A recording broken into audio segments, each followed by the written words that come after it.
When I first laid eyes on that cabin sitting bold as brass on my property, I didn't grab the phone to call a lawyer or the sheriff. No, I set a careful trap instead. 30 days later, she was caught red-handed on camera slicing through my fence, and then she looked a judge right in the eye and lied about it. That's the moment everything unraveled for her. You don't truly know a person's character when times are easy. You find out when land, deeds, and someone convinced the rules bend for them come into play. These days, my mornings are the kind of peaceful I've earned after 60-some years.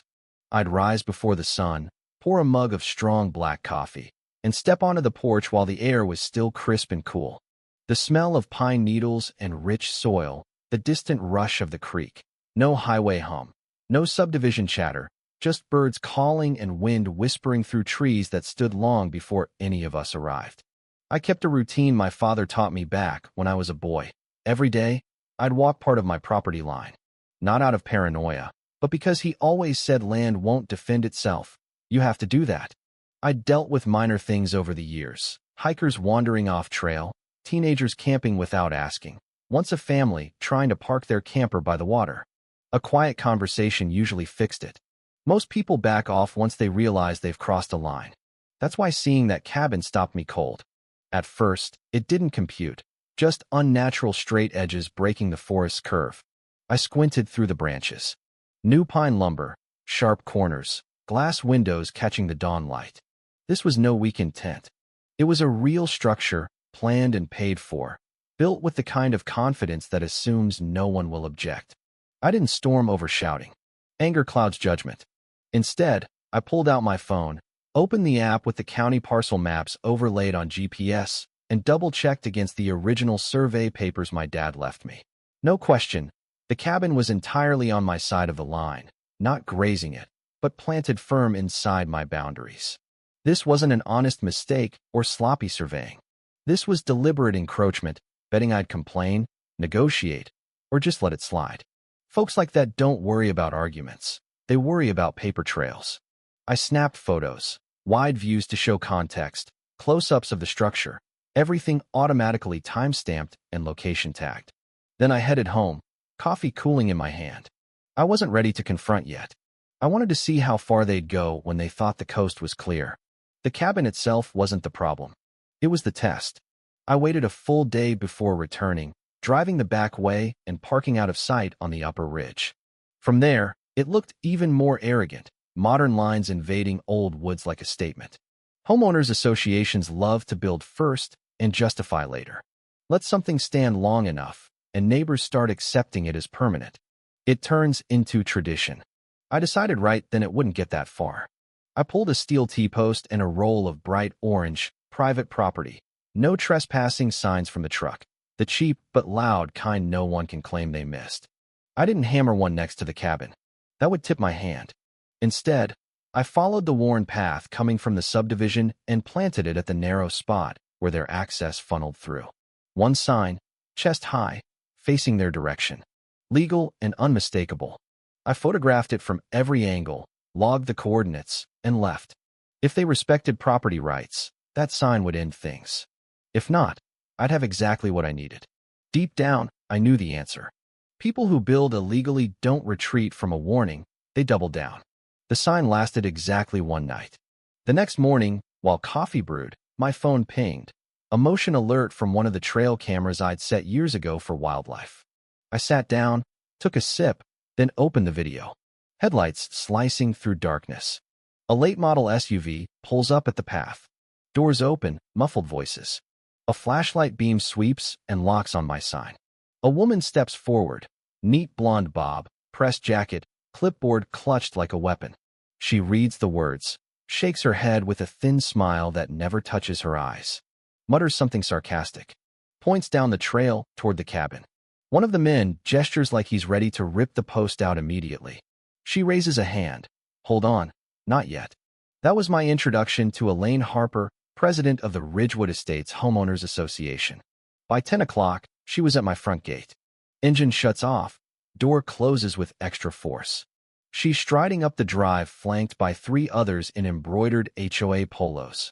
One man bored, one visibly uncomfortable, the woman scrolling her phone. Good morning.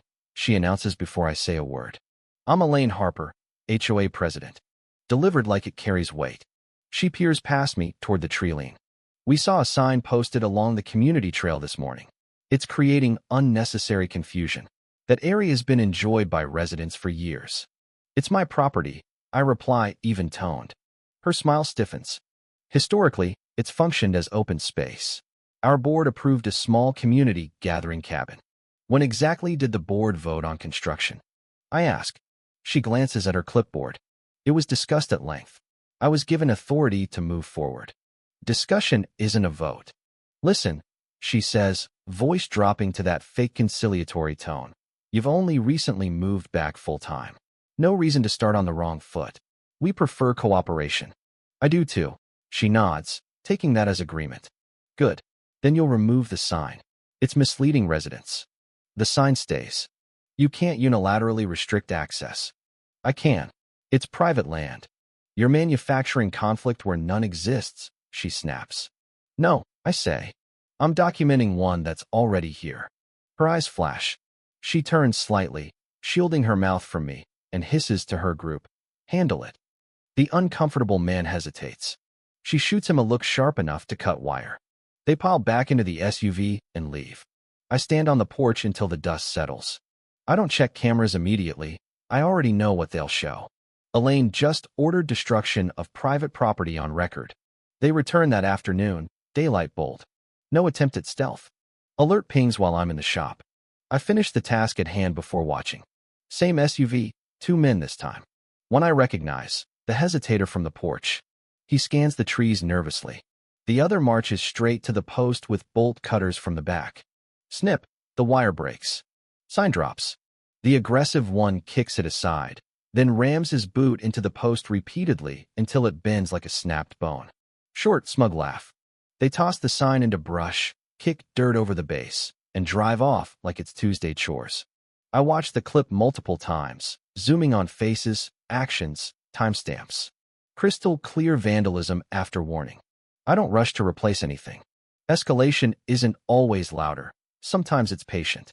I photograph the bent post, cut wire, measure distances to survey markers. Log everything in triplicate. Then I draft a letter, formal, dry, factual.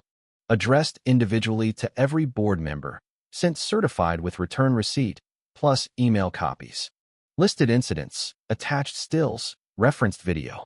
Final paragraph. All unauthorized structures, materials, and improvements on my property are hereby noticed for removal within 30 calendar days. Failure to comply will result in such items being deemed abandoned under state law and disposed of accordingly, at owner's expense. No threats, no emotion, just stated consequences. Elaine responds fast, but not to me, to the whole neighborhood via mass email. Subject line screaming urgency. Words like misunderstanding, safety hazard, hostile obstruction. Accuses me of creating division, warns residents not to approach me. Never denies destroying the sign, reframes it as necessary. Admission in fancy wrapping. Next morning, I reinstall the sign, same spot, new post driven deeper. Add a second laminated notice below. This area is under video surveillance. Photographed, logged, walked away. If she wanted to claim ignorance, that door just closed. That night, she emails me directly. Demands I remove what she calls an illegal fence, though I hadn't built one yet. Threatens consequences, copies the board. I forward to my attorney. Do nothing else. 2 nights later, cameras light up again. 2 vehicles this time, parked farther back. For figures on foot, flashlights low, voices hushed. They reach the choke point. I actually erect a proper fence the day before. Heavy gauge wire, tall steel posts, no casual step over. They stop, stare, tug experimentally. Solid. Then bolt cutters come out again. Wire snaps, recoils dangerously. They flinch, curse, widen the gap, bend strands back. One by one, they step through, boots catching, more cursing. Clear trespass, clear damage. I watch once, shut the phone, sleep sound. The trap is sprung. Morning after, I drive to the sheriff's substation. Not HOA dispute, criminal trespass and vandalism, repeated, with video evidence. Deputy comes out, older fellow, seen it all calm. I walk him to the site, show the cut fence, play footage. He watches stone-faced. That's trespass and vandalism, plain. I ask only for an official report and case number. No confrontation yet. He understands. Too early, they'd spin it civil. Paper trail first. He files it, hands me the card. If it happens again, it gets serious. I nod. Serious is the goal. Elaine's tone shifts after that. Emails longer, careful, seeking dialogue. Rumors spread via next-door whispers. I'm blocking emergency routes, endangering kids. Classic deflection. I draft the final notice, short, precise. Ownership docs first, parcel number, deed recording, survey references. Then timeline of incidents, case number included, still frames attached. Reiterated 30-day removal deadline for the cabin and everything associated. Notarized, sent every way possible, certified, email with read receipt, hand-delivered to association office. Elaine replies through their attorney. Requests mediation, claims long-standing use. Warns against unilateral destruction. No injunction filed, no emergency order. Just letters. Tells you all you need. During the wait, I prepare quietly. Pull decade-old satellite images. No cabin, no clearing. Review easement law. Adverse possession requirements. None apply here. No open use. No permission. No taxes paid by them. Line up licensed demolition contractor. Not scheduled. Just availability confirmed. Deadline passes. Silence from their side. Morning of day 31. I walk the line one last time. Cabin sits unchanged. Windows dark. Looking smaller somehow. Clock expired. It no longer belongs to them. Abandoned property now. People say let courts handle it. Sounds reasonable. Often it's just avoidance. Waiting favors the wrongdoer. Every day it stands. It gains perceived legitimacy. Neighbors snap photos. Kids playing nearby. It becomes the community cabin. I've seen it happen. Docks creeping onto lakefront. Access roads widen bit by bit. Owner becomes the villain for objecting. Law calls it acquiescence. I call it losing ground you already owned. I gave notice, time, documentation. They ignored. My attorney confirms. Act now, or position weakens. 2 extra days for clean separation. Then I call the crew. Clocks run out. Monday morning work for you. We'll be there at 7. That night, sleep comes slow, not nerves, just the heavy quiet before irreversible change. Engines rumble and right on time. Fog still clings to the trees. I hand the foreman copies of notice, survey, case number. Skid steer advances, bucket presses the wall. Wood cracks decisively. Walls fold inward. Roof lifted off like a lid. Drone overhead records everything. No drama, just documentation. By 7:40, Elaine arrives. SUV screeches to stop in the access road. Door flies open. What in God's name do you think you're doing? Voice shrill, cutting through diesel growl. I wait until machines idle quiet. Cleaning up abandoned property, I say. You had 30 days notice. Deadline passed. I hand her the folder. She flips pages frantically. This is theft. Vandalism. I'll have you arrested. Crews licensed. Everything documented. Invoice for services is with the materials we're returning to your side. Her eyes dart to the neat stacks already moved across the line. Lumber sorted, foundation blocks palletized, envelope flapping on top.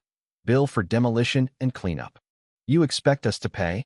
Expect you to read the law on abandoned improvements. She explodes, screaming at workers, threatening lawsuits, 6-figure damages, community outrage. No one pauses. She wheels on me, close now, perfume sharp. You think you've won? A judge will never side with this. I lean in calm. Don't need to win. Just need the record accurate. Something shifts in her face. First real crack. By 9, the site is bare, ground raked smooth. No trace left except tire tracks fading.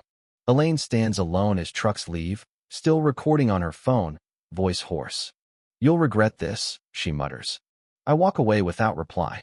Lawsuit lands next day, thick packet, urgent stamps, claims of destroyed community asset, emotional distress, massive damages.